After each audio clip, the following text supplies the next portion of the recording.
পাকিস্তানের মাটিতেই পাকিস্তানকে হোয়াইট ওয়াশ করে দিল বাংলাদেশ ক্রিকেট দল। সত্যি আজকে রাওয়ালপিন্ডিতে দ্বিতীয় টেস্ট ম্যাচে পাকিস্তানকে ৬ উইকেটে হারালো বাংলাদেশ।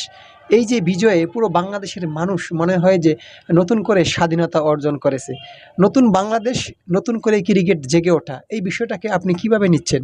ডক্টর মোহাম্মদ ইউনিস এই বিজয়ে নিজেকে আনন্দে ধরে রাখতে পারেননি। উনি বাংলাদেশের অধিনায়ক নাজমুল ইসলাম শান্তকে ফোন করে বলেছেন, তোমরা খুব ভালো খেলেছো, তোমাদের খেলায় আমরা খুবই আনন্দিত হয়েছি, তোমাদেরকে আমি ধন্যবাদ জানাই। তোমরা যখন বাংলাদেশে আসবে তোমাদেরকে আমরা গণসংবর্ধনা দেব। সত্যি দর্শক, বাংলাদেশের এই যে ক্রিকেট ঘুরে দাঁড়ালো নতুন বাংলাদেশে, স্বাধীন বাংলাদেশে, এই বিষয়টাকে আপনি কিভাবে নিচ্ছেন?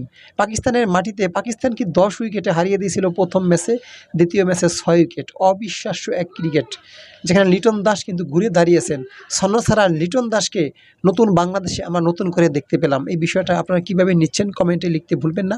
আর এরকম খবর পেতে আমাদের সাথেই থাকবেন। দয়া করে চ্যানেলটি সাবস্ক্রাইব করে রাখবেন, এটা লাইক দিয়ে দিবেন। আজকের মতো বিদায় নেব। ডক্টর মোহাম্মদ ইউনূস সাহেবকে আমি অসংখ্য ধন্যবাদ জানাবো যে উনি ক্রিকেটকে ভালোবাসেন, ক্রিকেটকে ভালোবেসে শান্তকে মাঠে ফোন করিয়েছিলেন।